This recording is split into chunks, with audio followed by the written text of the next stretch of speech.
You already know this man. You've seen his face on the news, in memes, in headlines. The world has watched him for over 2 decades. But here is something most people never stop to question.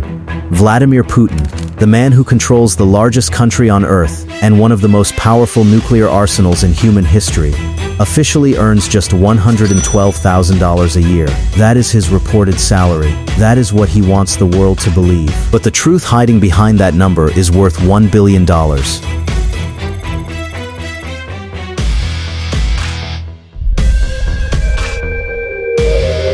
Since Putin first became president of the Russian Federation in the year 2000, his wealth has been one of the biggest mysteries in global politics. On paper, he is a modest government servant. In reality, investigators, journalists, and whistleblowers have spent decades trying to follow the money, and what they found will make you question everything you thought you knew about how power actually works. Start with the small details. Putin has been photographed wearing luxury watches worth at least $700,000, nearly 6 times his entire reported yearly income, on his wrist alone. Then look at his fleet. 58 aircraft linked directly to him. 5 of those planes fitted with private cabins worth $11 million each, capable of carrying up to 186 passengers. One of his 4 known yachts, called the Graceful, is estimated to cost $1.2 billion, and his personal private jet, it contains a toilet made of solid gold. This is not the lifestyle of a man earning $112,000 a year, not even close. But none of that, not the watches, not the jets, not the yachts, none of it comes close to the biggest secret Vladimir Putin has ever tried to hide. Hidden off the coast of a resort town on the Black Sea, built in total secrecy, and linked to one of the most sophisticated financial crimes in modern history, is a mansion worth $1 billion. And Putin says he has never even been there. Before we get inside that palace, understand this. These are the homes Putin is already confirmed to own. There is a presidential estate called Novo Ogaryovo, Russia's version of the White House, featuring a heated indoor pool, 2 cold plunge pools, a sauna, multiple dining rooms, and a full boardroom. Then there is his private estate on Lake Valdai, 23,000 acres, a private peninsula, boating, fishing, a bowling alley, an indoor cinema, and a private church built exclusively for one man.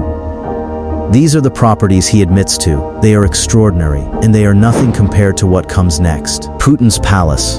That is what investigators have named it.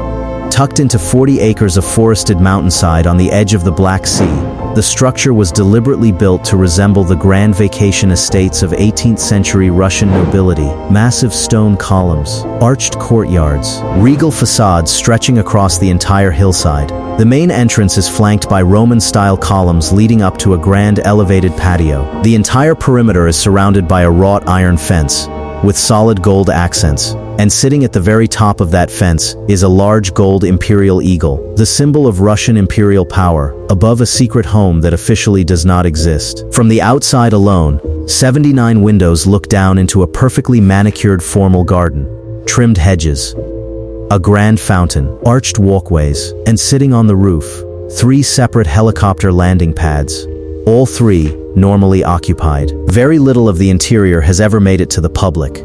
What has leaked tells a disturbing story of excess. The entry hall alone is dripping in gold, hand-carved crown molding, scalloped columns, 2 enormous crystal chandeliers, and wall-to-wall Renaissance-style murals painted entirely by hand. The Rococo room is decorated to match the interior of European royal palaces. The bedrooms, those that have been documented, have gold-engraved ceilings with intricate hand-cut designs and canopy beds trimmed in gold. Every room, every surface, every detail, gold. Beyond the living quarters, the palace contains a private indoor cinema, a heated swimming pool, an outdoor amphitheater, an indoor casino, and a private tea house. All built, all furnished, all waiting for a man who claims he has never visited. This is where the story gets darker. Years before construction began, several of Putin's closest allies made large donations, officially intended to upgrade hospitals across Russia. The Russian government purchased the medical equipment for those hospitals directly from companies owned by more of Putin's associates.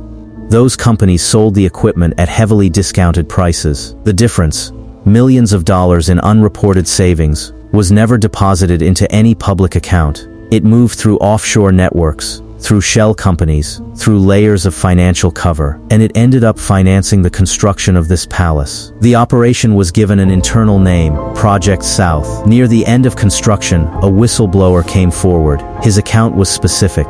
Putin had been directly involved in overseeing the interior decoration of the palace. He had spent significant personal time there. He had made personal decisions about the design of the rooms, the furnishings, the details. The man who publicly denies any connection to this property had reportedly been there, repeatedly, while it was being built. Vladimir Putin reports an income of $112,000 a year. He owns a confirmed fleet of 58 aircraft, 4 known yachts, multiple luxury estates across Russia, and allegedly, a $1 billion palace on the Black Sea, funded through a financial operation disguised as hospital charity. A palace he says he has never seen. The truth about Putin's real wealth has never been officially confirmed. It may never be. But the watches on his wrist, the jets with gold toilets, and the billion-dollar palace with his name quietly attached to it, all of it suggests that what the world is being told and what is actually true are two very different things. The question is, how much more is still hidden?